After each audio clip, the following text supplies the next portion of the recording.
आज मैं आपको बहुत ही बेहतरीन तरीके से बर्तन चमकाने के तरीके बताऊंगी जिसका रिजल्ट देखकर आप लोग हैरान रह जाएंगे।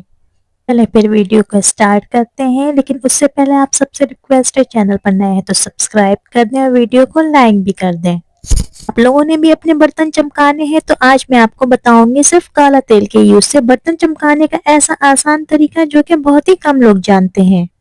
तमाम काले बर्तन एक साइड पे कर लें और काला ऑयल को एक बाउल में डाल लें। मैं आपके साथ दो तरीके शेयर करूंगी। पहला तरीका काले तेल से बर्तन किस तरह से साफ करें, दूसरा तरीका मैं आपसे आगे चलकर शेयर करती हूँ।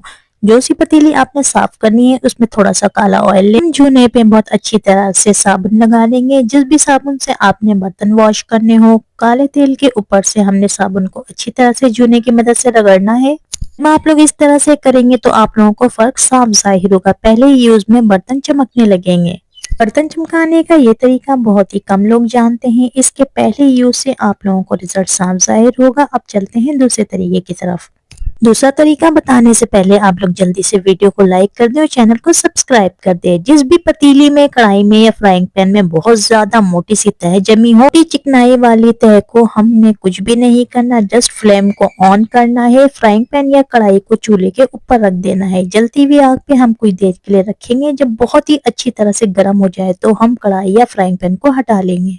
फ्राइंग पैन के दोनों साइड को हम चूल्हे पे बहुत ही अच्छी तरह से जला लेंगे। बहुत ज्यादा गर्म हो जाए तो फिर हम इसको सिंक के पास लेकर जाएंगे और छुरी की मदद से अच्छी तरह से खुरच लेंगे। बर्तन चमकाने का ये तरीका आपको किसी ने नहीं बताया होगा। जब आप लोग इस तरीके से मोटी चिकनाई वाली तह को साफ करेंगे तो आपके घर वाले चिकनाई वाली पतीली, कढ़ाई और फ्राइंग पैन को आप लोगों ने बिल्कुल इसी तरह से चूल्हे पर गर्म करना है और फिर छुरी की मदद से खुरच लेना है। जब अच्छी तरह से खुरच लेंगे तो फिर हम काले तेल की मदद से इसको साफ कर लें। इतने आसान और सस्ते तरीके से बर्तन चमकाना आपको किसी ने नहीं बताया होगा। आप लोग मेरे तरीके से बर्तन चमकाएं और फिर देखिए आपके बर्तन बिल्कुल नए जैसे लगेंगे।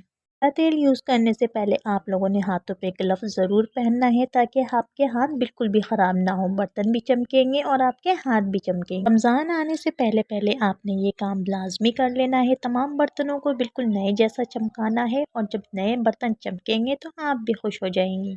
अगर आपने चूल्हा और सिंक साफ करना हो तो बिल्कुल इसी तरह से काले तेल की मदद से साफ करें। थोड़ा सा बेकिंग सोडा डाल दें, बिल्कुल चमक उठेंगे। अगर आपने भी अपने बर्तन इसी तरह से चमकाने हो तो काले ऑयल की मदद से बर्तनों को इसी तरह से साफ करें और आप लोग इसका रिजल्ट देखकर खुश हो जाएंगे। इस तरह की बहुत ही कारआमद और अच्छी अच्छी वीडियोस के लिए मेरे चैनल को सब्सक्राइब करना मत भूलिएगा। और अगर वीडियो अच्छी लगी हो तो प्लीज़ लाइक कर दीजिएगा। चैनल पर नए हैं तो चैनल को सब्सक्राइब भी कर दीजिएगा। फ्रेंड्स एंड फैमिली के साथ शेयर करना मत भूलिएगा। सब्सक्राइब के साथ लगे बेल आइकन को जरूर दबाया करें। इस तरह से मेरी हर नई आने वाली वीडियो सबसे पहले आपको मिलेगी। नेक्स्ट वीडियो तक के लिए मुझे इजाज़त दें। अपना ख्याल रखिएगा। अल्लाह हाफिज़।